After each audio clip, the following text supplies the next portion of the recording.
if you go to the next slide, what we're seeing is that our ocean temperatures are warming, and those are feeding our hurricanes. We're not seeing any more frequent hurricanes, and sometimes we're actually seeing less frequent hurricanes.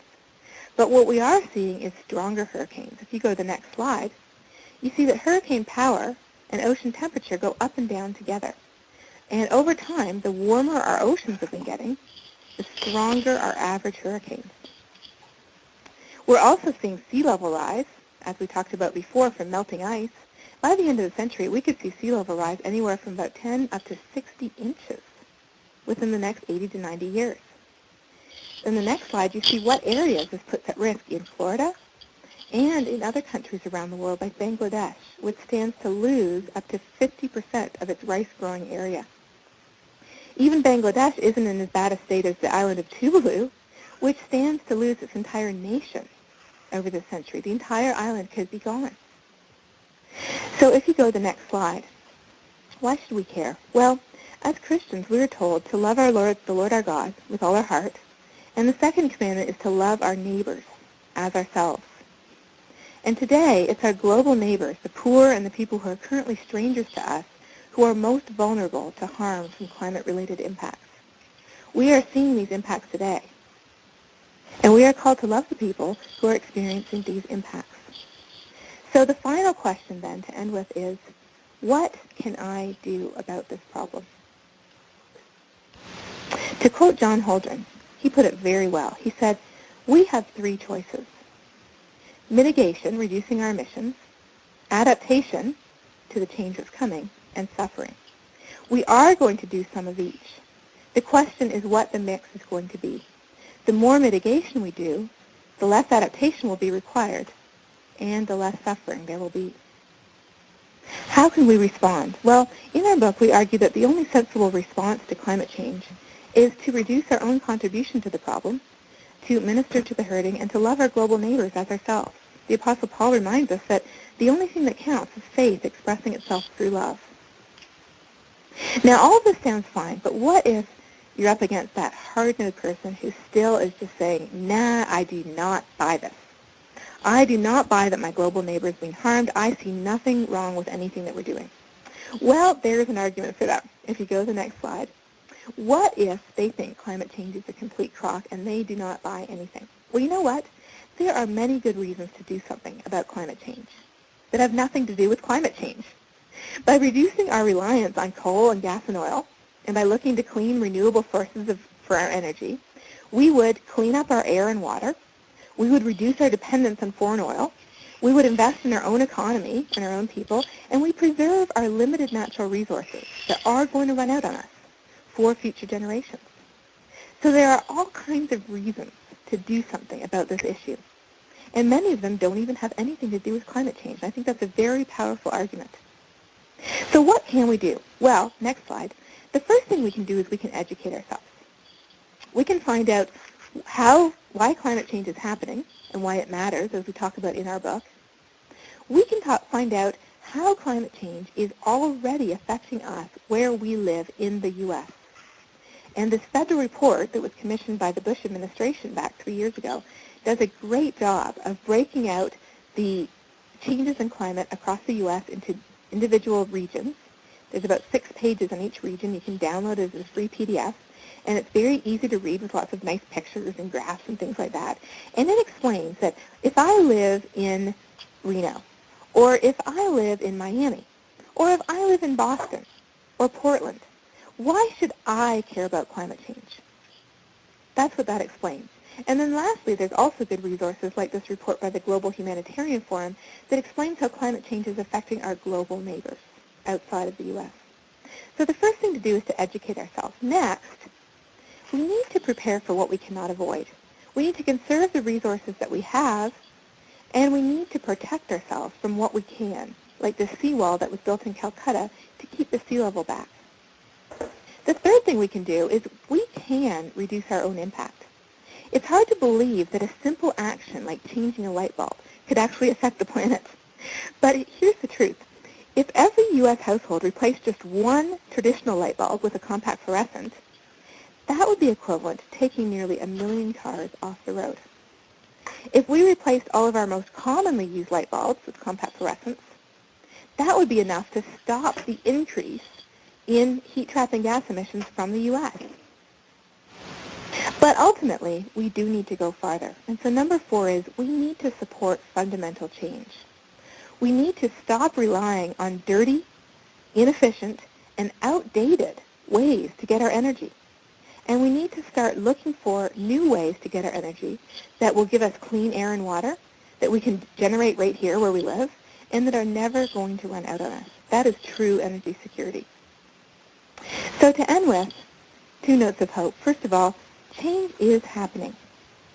In December, last December, there was a 15th meeting of the Conference of Parties to the UN Framework Convention on Climate Change, signed in 1992. These meetings tend to move at about the speed of a glacier, but as you've seen, glaciers are moving faster and faster these days, and so are international discussions. We may be frustrated, feeling that they haven't gone far enough or that they're just degenerating into political maneuvering, but action is being taken. Things are happening at the global scale. But even more, if you go to the next slide, things are happening at the scale of the places where we live. This is a picture on the left of where I live here, just south of Lubbock, where rusty oil rigs are being surrounded by brand new wind turbines. And then on the right, there's a picture of giant bags of green algae that are being hung up beside old coal-powered power plants.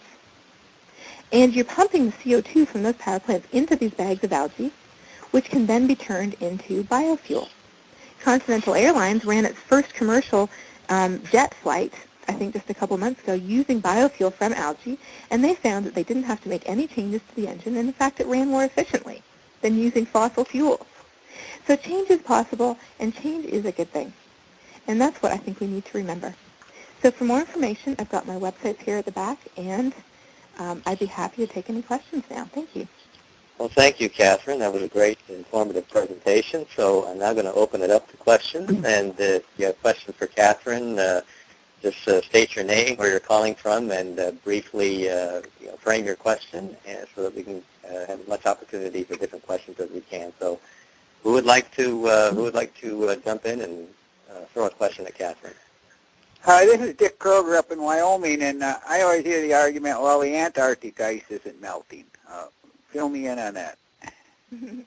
Well, the sea ice in the Antarctic hasn't changed much, but the Antarctic ice sheet itself has been having enormous pieces of chunks of ice falling off of it.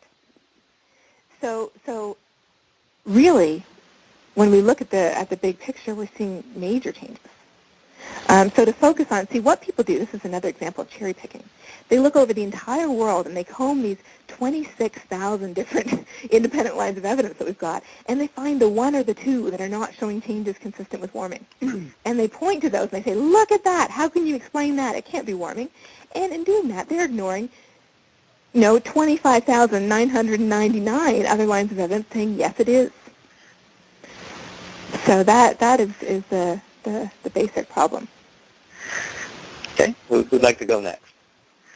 This is John. Catherine, Dennis. Sorry, John first. Dennis Rajewski in Vermont. I have a question for Catherine. I really appreciate the PowerPoint exhibit itself. And it'd be nice if we could have a copy of your oral presentation so that we could show this to audiences and help educate more people. Is that possible? Jim?